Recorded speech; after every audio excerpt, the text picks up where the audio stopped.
Hello दोस्तों, safety ज्ञान course के नए वीडियो में आप सभी का स्वागत है। इस वीडियो में हम लोगों ने सेफ्टी के 30 मल्टीपल चॉइस क्वेश्चंस को डिस्कस किया है।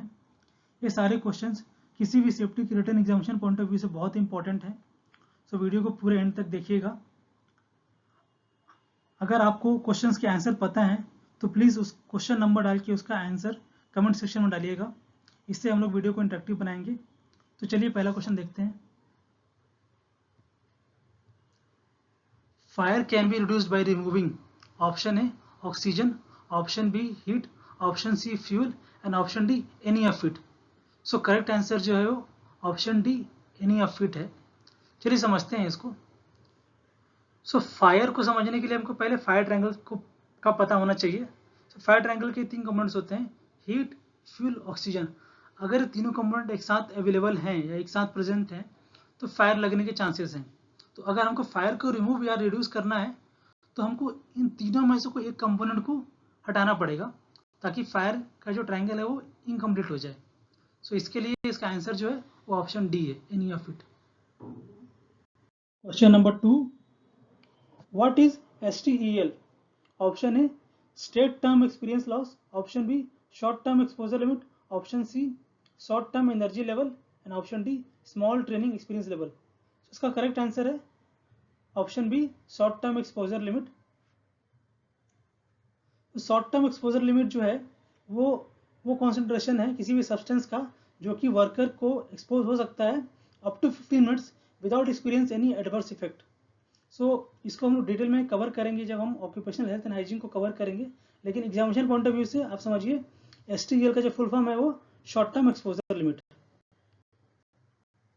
Next question, dash is defined as the study of how people work in their environment. Option A hazard, option B ergonomics, option C risk and option D training. इसका correct answer है option B ergonomics. Question, what is the voltage requirement for illumination source in a vessel. Vessel का मतलब यहाँ पे confined space entry से है। Option ए जो है 12 volt, option B 24 volt, option C 10 volt and option D 110 volt. इसका correct answer है ऑप्शन बी 24 वोल्ट। जब भी कन्फाइंड स्पेस में इल्यूमिनेशन का वोल्टेज रिक्वायरमेंट का क्वेश्चन आएगा तो आप उसको 24 वोल्ट पे टिक करेंगे। Next question, hazardous waste can be stored for a maximum of how many days? Option A 30 days, option B 180 days, option C 90 days and option D 120 days. As per hazardous waste rule, हम hazardous waste को factory में 90 days तक store कर सकते हैं। Correct answer is option C 90 days. Next question, which type of ladders are prohibited near live electrical lines? Option A aluminium, option B wood, option C plastic, option D fibre. इसका correct answer होगा aluminium, क्योंकि वो metal का है। अगर aluminium की जगह पे अगर आयरन रहेगा तो भी आप उस पर टिक करेंगे। बेसिकली हमको मेटल वाले जो ऑप्शंस रहेंगे उनको टिक करना है। Question, dash is the amount of a material in air given all at once which causes the death of 50% of a group of test animals. Option A is LD50, option B is LC50, option C is UFL and option D is LEL. इसका correct answer है LC50।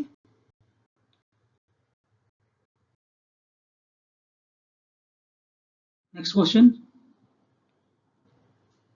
What is the frequency of hydro test for DCP fire extinguisher. DCP fire extinguisher मतलब dry chemical powder fire extinguisher. Option A is 2 years, option B is 10 years, option C 5 years and option D 3 years। दोस्तों ये बहुत ही confusing question है क्योंकि अभी हाल ही में अपना जो IS कोड है फायर एक्सटिंग्विशर का उसका रिवीजन हुआ है। As per previous version answer would be 3 years, but as per the latest version answer इसका करेक्ट होगा 5 years। हम लोग ऑप्शन सी पे टिक करेंगे। चलिए अब देखते हैं as per latest IS code testing frequency और टेस्टिंग प्रेशर का क्या रेंज है। फोम टाइप फायर एक्सटिंग्विशर के लिए टेस्टिंग इंटरवल 3 years है एंड टेस्टिंग प्रेशर 35 kg/cm² है। ड्राई केमिकल पाउडर के लिए टेस्टिंग फ्रीक्वेंसी 5 years का है और प्रेशर जो है सेम 35 का है।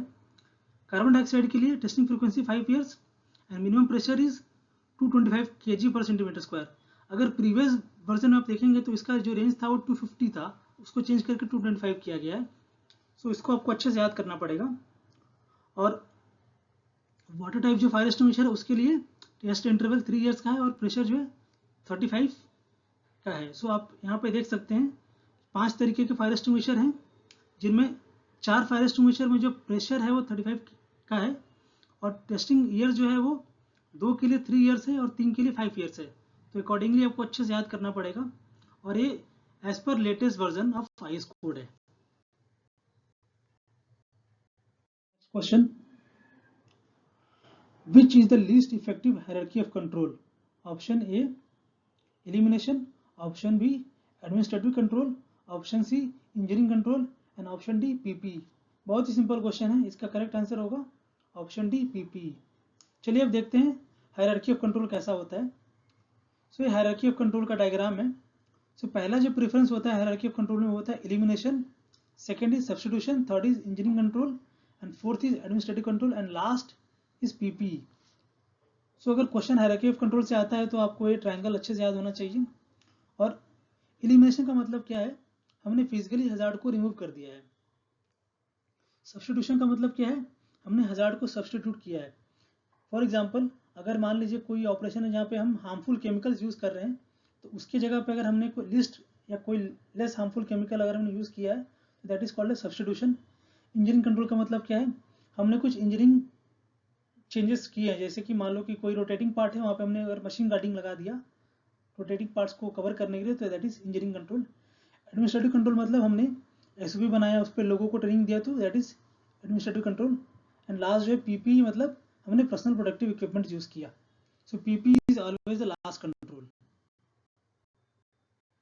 Question, for class B fire most suitable extinguisher media is option A water type fire extinguisher, option B CO2 type fire extinguisher, option C foam type fire extinguisher and option D DCP type. So जब भी class B का question आएगा तो हम उसमें foam type fire extinguisher use करेंगे। अगर class A fire extinguisher होता है तो हम वहाँ पे वाटर टाइप यूज करेंगे। अगर क्लास C फायर एक्सटिंग्विशर है तो CO2 टाइप एक्सटिंग्विशर यूज करेंगे। और अगर क्लास D है तो DCP type of fire extinguisher use करेंगे। Next question, what is the allowable manual lifting for adult female? Option A 30 kg, option B 25 kg, option C 35 kg and option D 40 kg। So correct answer इसका है option A 30 kg। So females के लिए 30 kg का load allowed है और mail के लिए 55 kg। दोनों में से कोई एक क्वेश्चन आ सकता है, तो आप दोनों को अच्छे से याद कर लीजिए। Next question, what is the flash point of class A petroleum liquids? Option A below 15 degree Celsius, option B below 23 degree Celsius, option C below 25 degree Celsius and option D below 28 degree Celsius. So इसका correct answer होगा option B below 23 degree Celsius. चलिए देखते हैं definitions क्या है class A, class B, class C के। So class A है, जैसे हमने देखा अगर flash point less than 23 degree Celsius है तो क्लास A है।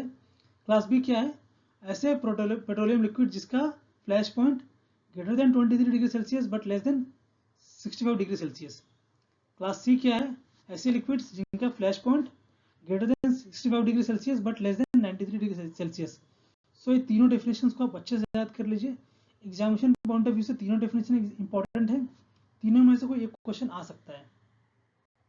Next question, world environment day is celebrated on option A 15 June, option B 5 June, option C 15 July and option D 5 July.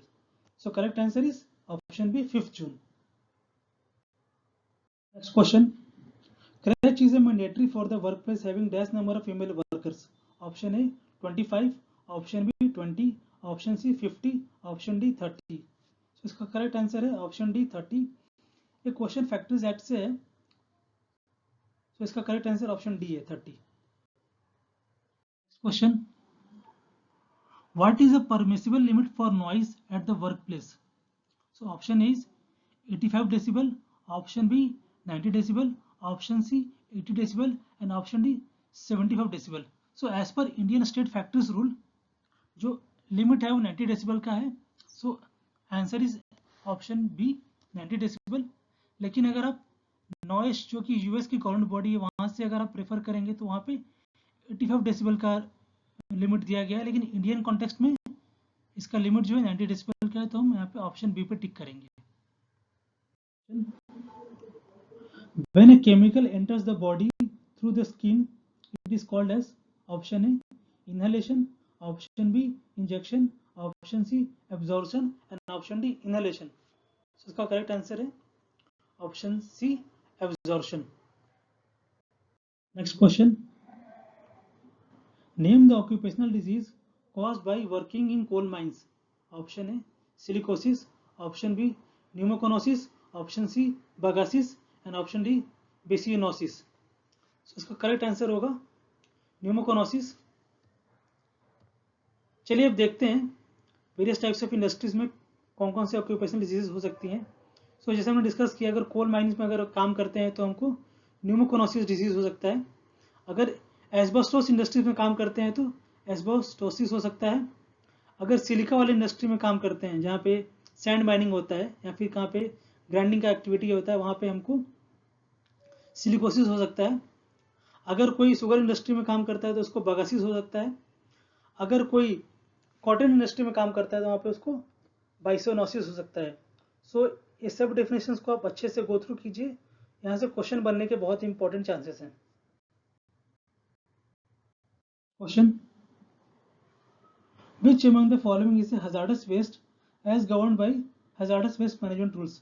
Option A plastic waste, option B used oil, option C lead acid battery and option D glasses. So hazardous waste rule में जो waste covered है उसका answer होगा option B used oil. Plastic waste जो है plastic waste management rules में covered है। Lead acid battery जो है बैटरी वेस्ट रूल्स में कवर्ड है। सो इसका करेक्ट आंसर ऑप्शन बी होगा। Next question, thermography of electrical panel is a good practice to option A determine dust deposition, option B no voltage difference across terminals, option C determine high temperature across terminals and option D no current values. So इसका correct answer होगा option C determine high temperature across terminals. So अगर हमको पता करना है कि जो हमारे पैनल्स हैं उसमें हाई टेम्परेचर हीट जनरेशन हो रहा है तो उसके लिए हम लोग थर्मोग्राफी का यूज करते हैं। Question, overheating across terminals in an electrical panel is a sign of, option A loose connection, option B open door of the panel, option C poor earthing and option D tight connection. So इसका correct answer जो है वो loose connection है। अगर loose connection रहेगा तो वहाँ पे ओवरहीटिंग का चांस है। Next question, the flash point of HSD high speed diesel is option A 23 degree Celsius, option B 32 degree Celsius, option C 45 degree Celsius and option D 60 degree Celsius. इसका correct answer है option B 32 degree Celsius. इसको आप अच्छे से याद कर लीजिए। Question, what is the flammability range of petrol? Option A 0.1 to 6%, option B 1.7 to 7%, option C 1.9 to 8.5% and option D 0.6 to 6%. So correct answer is option B 1.7 to 7%. Next question, what is the full form of LOTO? Option A lookout tag out, option B lockout tag out, option C lockout test out and option D list out tag out. So correct answer है option B lockout tag out. Next question, what is the meaning of SWL? Option A safety of worker life, option B safe working lesson, option C safe working load and option D safe working limit. So SWL का जो full form है वो option C है safe working load. Question, what does ABC means in first aid? Option A airway breathing circulation, option B airway bandage circulation, option C antiseptic bandage communication and option D none of the above. So first training में हम लोग जो cover करते हैं ABC, उसका जो full form है वो airway breathing circulation. So correct answer is option A. Question: what is the full form of BBS? Option A, behavior because of safety. Option B, behavior but safety. Option C, behavior based safety. And option D, behavior by safety. So correct answer is option C, behavior based safety. Next question: what is the full form of OSHA? Option A, Occupational Safety and Health Administration. Option B, Office of Security and Health Administration. Option C, Occupational Standard for Hazard Assessment. And option D, Organization for Safety and Hazard Awareness. So OSHA का जो full form है वो option A है, occupational safety and health administration. Next question: what is the full form of pass? Option A, pull, attempt, squeeze, sweep. Option B, pull, aim, squeeze, sweep. Option C, pull, aim, sweep, squeeze. And option D, push, arm, squeeze, sweep. So pass is basically, हम जब fire extinguisher use करते हैं तो उसका जो technique होता है use करने का उसको हम बोलते हैं पास. उसका जो करेक्ट आंसर है वो ऑप्शन पी है, पुल, एम, स्क्वीज एंड स्वीप. चलिए समझते हैं पास का फुल फॉर्म. सो पी का मतलब पुल द पिन, ए का मतलब है aim at the base of the fire, S का मतलब है squeeze the lever. And option sweep का मतलब है sweep side to side. Next question: what is the full form of JSA? Option A, job statistical analysis. Option B, job safety analysis. Option C, job satisfaction analysis. And option D, none. So JSA का जो full form है वो option B है, job safety analysis. ये एक hazard identification technique है जिसमें कि हम हजार्ड्स को आइडेंटिफाई करते हैं वर्क प्लेस में. Question: what is the use of wind socks? Option A, to identify the maximum height of the plant. Option B, to identify emergency. Option C, to show wind direction.